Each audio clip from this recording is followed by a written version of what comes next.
Bro, they hear shots, so for sure he's in here. Uvalde's school massacre released today. We have team coverage coming up with the videos show and more on why these weren't released with the first batch. And we have combined the resources of News 4 and Fox SA to cover this breaking news story today. Yeah, our teams have been going through the new video piece by piece and breaking down each frame of that video, all of it in an effort to get clarity, accountability, and transparency about the mass shooting back in 2022. Glad you're with us today. I'm Jonathan Martinez. I'm Mandy Noel. Our coverage starts in Uvalde. There was about 90 gigabytes of video footage released today. The videos were not a part of the initial batch of footage and documents that were released back on August 10th. The News 4i team's Jordan Elder joins us with how these missing clips were actually found and what Uvalde says they're doing to make sure that they have all the documents from the day of that shooting. Mandy and Jonathan, we got 10 new body camera clips and 39 more dash cam clips today, which is significantly more than we received in that first round of documents being released. The dash cam clips show officers arriving here to Robb Elementary, their cameras rolling as other law enforcement enters and exits and as community members gathered to see what was going on. We got to get them out as fast as possible. The body cam sheds more light on the time officers spent waiting in the hallway. Remember, this was treated as a barricaded subject situation instead of an active shooter. Eventually, officers breached the classroom doors and took out the shooter. That process and the aftermath redacted in these videos. The emotions of the officers was palpable in these videos, many taking a moment to step away and breathe or becoming emotional. This was our closest and most complete look at the immediate aftermath.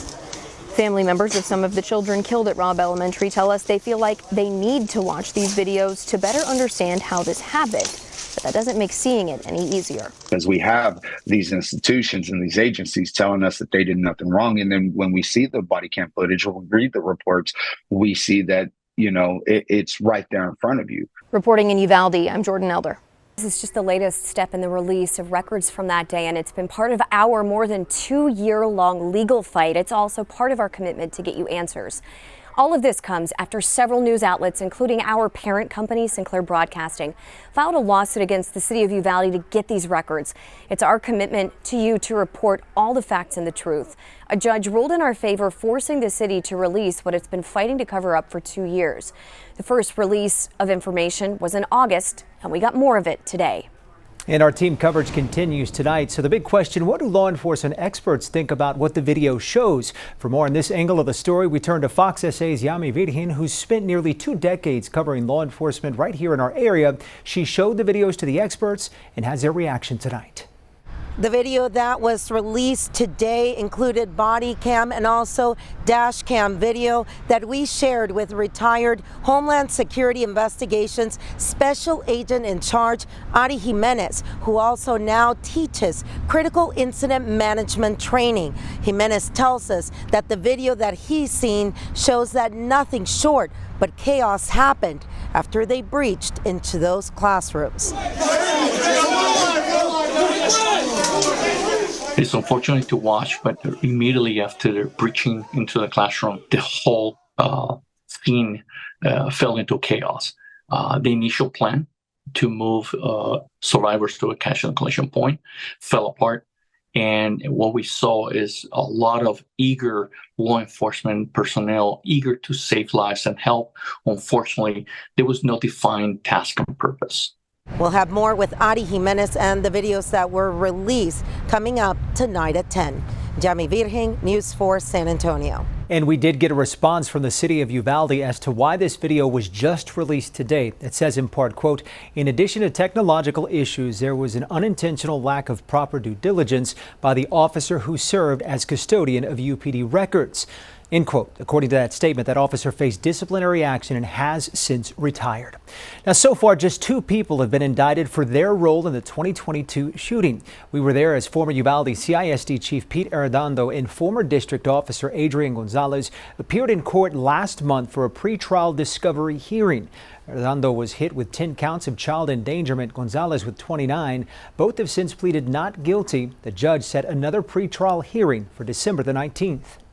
Melissa Vega at the live desk. Well, happening right now, we are following a live picture for you out of Uvalde this evening. This is inside the Uvalde CISD school board meeting. Families of the Uvalde school tragedy, well, they have been looking forward to this meeting for quite some time, as the school board is expected to decide the name for the brand new school that is being built to replace Robb Elementary. Well, sadly, the families say the meeting coming on the very same day that they are now learning even more about the school tragedy. You can see there is public comment right now. Of course, we're going to continue to listen into the meeting, not only to find out the new name of this new elementary school, but also there is going to be talks about a potential plan for a permanent memorial in front of Robb Elementary. So we should be learning more about that as well. Quite a few people there in attendance tonight, waiting to see what the board decides. Of course, we'll keep you updated. That is the very latest from the live desk. Mandy? Melissa, thank you. As she mentioned, families in Uvalde are upset with the timing of the video release, coming on the same day as the decision of the name of the new school. The families say these things always drop at bad times, whether it was the release by the Department of Justice or the Border Patrol rather. These releases of new information always get in the way of the family's healing. It's gotten to the point where we expect it. You know, I expect that they're going to do some of this. You know, I expect them to not really care. And you'll want to stay with us. Tonight at 10, we'll have more on the school board's decision. When it comes to the entire investigation into Uvalde, there are plenty of questions that still need to be answered. For more on that angle of the story, let's go ahead and bring in News 4 San Antonio's Darian Trotter. Darian, what are some of the answers that we're still in search of tonight? Well, Jonathan, as we've reported, this has been a more than 2-year legal fight. And while some progress was made today with today's release, the fight for transparency is far from over. In the video released today, several dash cam videos appear to be malfunctioning. You see it there on your screen, or very old. Some of the videos show color bars, and they weren't working. That's what we want to ask them. Why weren't they working? And if they're not working, how is the Uvalde PD able to document incidents if the cameras aren't recording? If they have been replaced or not? Those are questions we are seeking to ask. We're also continuing to ask for critical documents from Uvalde CISD, the Uvalde County Sheriff's Office, and the Texas Department of Public Safety. DPS has more than 2 terabytes of information yet to be released. Our efforts on this have been blocked several times by legal appeals. And what about more indictments? As of today, only 2 people have been criminally indicted. We want to know, are more indictments coming? We are committed to getting answers for you as part of our continuing coverage. Tackling your unanswered questions, I'm Darian Trotter, News 4 San Antonio. Last month, Customs and Border Protection released documents and other information related to the shooting at Robb Elementary. The report says CBP's own officers did not fully understand what their authority was at the chaotic scene and what their role should have been. The 188 CBP personnel also failed to create an incident command post and failed to establish command for its own agents.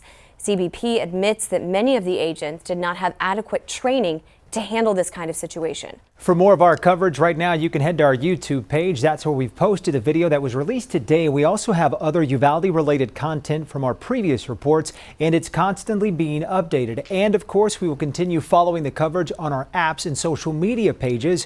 Be sure to head to the App Store right now to download that News 4 mobile app. You can also follow us on social media with X, Facebook, and Instagram, or you can head to our website, news4sa.com.